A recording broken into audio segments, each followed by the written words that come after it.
Today we're going to be taking a look at some of the crazy things going on in the housing market right now. We're going to be taking a look at some Zillow listings as well as the actual house in person through one of my favorite TikTok profiles, Side Money Tom. Basically, he goes out every single day in his location, which is Bend, Oregon, and finds different Zillow listings, visits them, and shows the problem with the housing crisis right now live in person, gives his opinion, and I'm also going to add on my opinion to these videos. But the things he shows are really crazy. It gives a great perspective as to what's going on. And there's some even bigger drama going on with some lawyers involved from real estate agents really angry that he's exposing some of this stuff. So let's go ahead and jump in with one of his more popular videos, which is basically titled Crash Incoming, with this video here. I want to talk today about the unaffordability crisis we have in housing here in the US.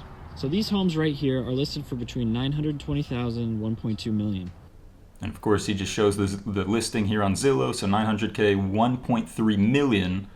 So you can look up on the map, they're building a couple hundred homes up here. And so we're going to skip forward just a little bit here, but he talks about how they're building a few hundred homes in this general location. And then he starts to break down what that actually means in terms of how much money you need to be making to afford these homes, and also how much money people are actually making living in this location. So if we skip ahead to here, he calculates. Okay, so now that you know we need about $275,000 a year as a baseline to buy one of these homes, let's take a look at what the average income here in Bend, Oregon is. Here we go, we'll pause on this. The average household income, that is the household income, not even just an individual's income, is $74,000. So they're off by multiple salaries. They're off by multiple household incomes in terms of how much money people need to be making to afford this. Now, of course, he goes on to say that this is not the norm for everybody. Of course, not everybody's going to be looking to buy the 900K, the $1.3 million home in Bend. However, the average price for a house in Bend is $700,000. Once again, to be able to afford that, you're going to need a huge amount more money every single year coming in to be able to afford a home like that. So $75,000. So you need to make an extra $200,000 a year on top of the average salary just to buy one of these homes. And I know some of you will say, oh, what about the other side of town? Why don't you just go to the other side of town and buy a cheaper house? Well, the average home price here is about $700,000. So in order to buy a house that costs $700,000 right now, being generous with the numbers, you need to make about $175,000 a year. That's only $100,000 over the average.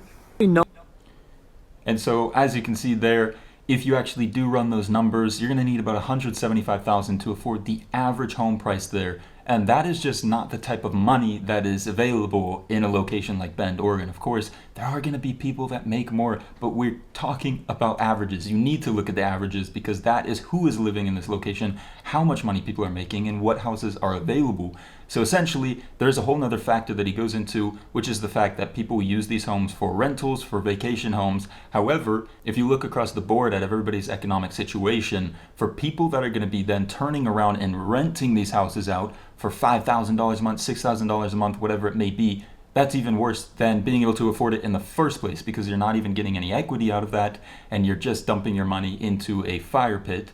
Now, if you're going to be using it as a vacation rental, well, that still just takes the home off the market, reduces the inventory even more, and once again, we go back to square one with the fact that people are not going to be able to afford this long run. There's a lot of tension in the economy. There's a lot of people losing their jobs. The people that do have the money to be spending on vacations are also often getting laid off in this current situation with the recession. So the money is starting to dry up and things are about to get exposed. They already have. As we'll see in the next video, prices are beginning to decline sharply because people cannot sell these homes. The developers building the homes and the individuals trying to sell their homes for an inflated price cannot get their homes to sell. And month by month, they keep on reducing the cost in hopes of selling this home. However, no one's buying. Between mortgage rates, the price of the home themselves, and salaries that people actually have, there is no money. There's no match for people to get into these homes because it's too expensive.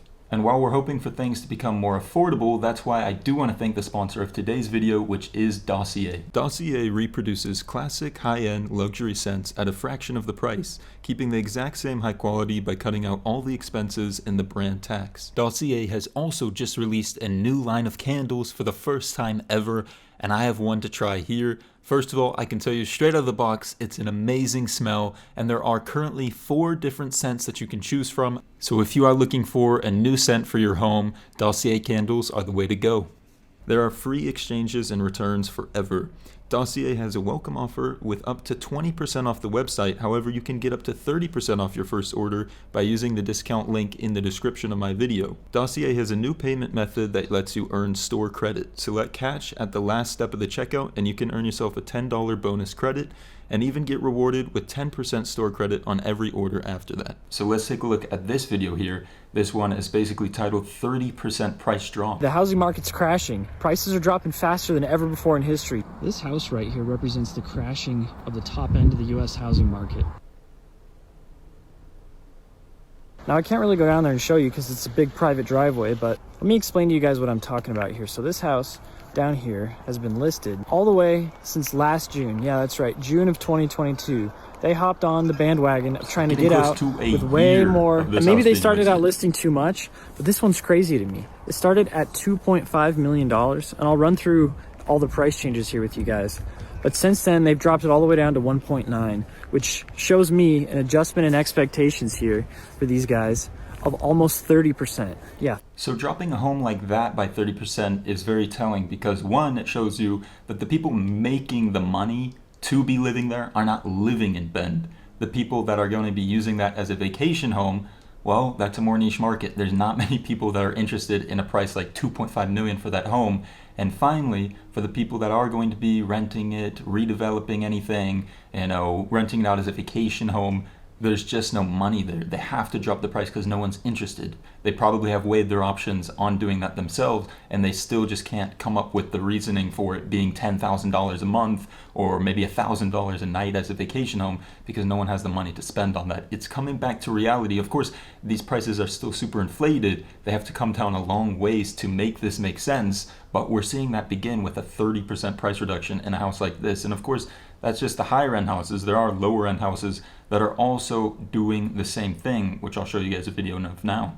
So this house right here is for sale on my street. And I think of this house specifically because I drive this street right here all the time, and I was seeing it for months for rent. It was for rent from November all the way until last month. They kept reducing the prices to the point where now they say they're going to sell this house. What happened was they listed this house for like $3,000 and then $2,700, then $2,500, and nobody was renting it.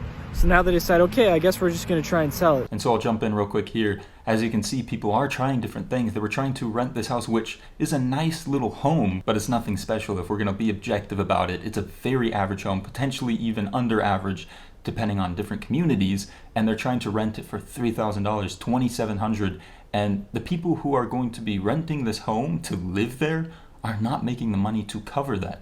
If you're going to be renting it to someone that has the money to spend, they don't want to live in a home like that. So that's why they have to keep pushing this price down. It's unsustainable. And they're at the point now, as he's saying, where they're thinking, we can't rent it for this amount of money. That's not even going to work for us anymore. Let's just try to sell it. And the same thing is beginning to happen with trying to sell a house like this, a very average, normal house. So they list this house for $725,000. Now at today's mortgage rates, that's a payment, even with 20% down, you're looking at probably close to $4,000 a month mortgage payment. Now, why would you buy this house and pay that mortgage payment if you could rent it for pretty much half that? So now that there's no option to invest in these houses and continue to rent them out for, sky high prices, I'm here in Oregon, you're going to see these houses cut way down in price, especially for mortgage. Even if the interest rate was lower, you'd have to come way, way down in price to make it reasonable. If you can't rent that house out for $2,500, I'll post a picture of it here. And so as you can see here, this house is 883 square feet and they listed it for $725, and it's not selling, of course. It's going to take time. They're going to keep doing reductions the same way they did with the rent, the same way you can see many other houses on his page. It just keeps happening over and over. Things are starting to stall and things are starting to crash because that is not possible. Anybody who's making good money is not going to choose Bend, Oregon and an 883 square foot house to pay that amount of money. That's just not happening. And here do not is a trust video about what any realtor realtor says to you right now. I'm currently under attack by these realtors who are trying to shut me down, saying I'm sharing nothing but misinformation about the housing market, which is just unbelievable. They're literally going through and reporting my videos, saying I'm sharing misinformation, dangerous content, all these sorts of things, when literally all I'm doing is walking around showing you what's actually going on in the housing market in my area. It's literally so simple. Even the big names are sharing it now. Redfin. The other day, the National Association of Realtors reported the first home declines year over year since all the way back in 2012. This is happening right now. We have peaked. We are on the way down.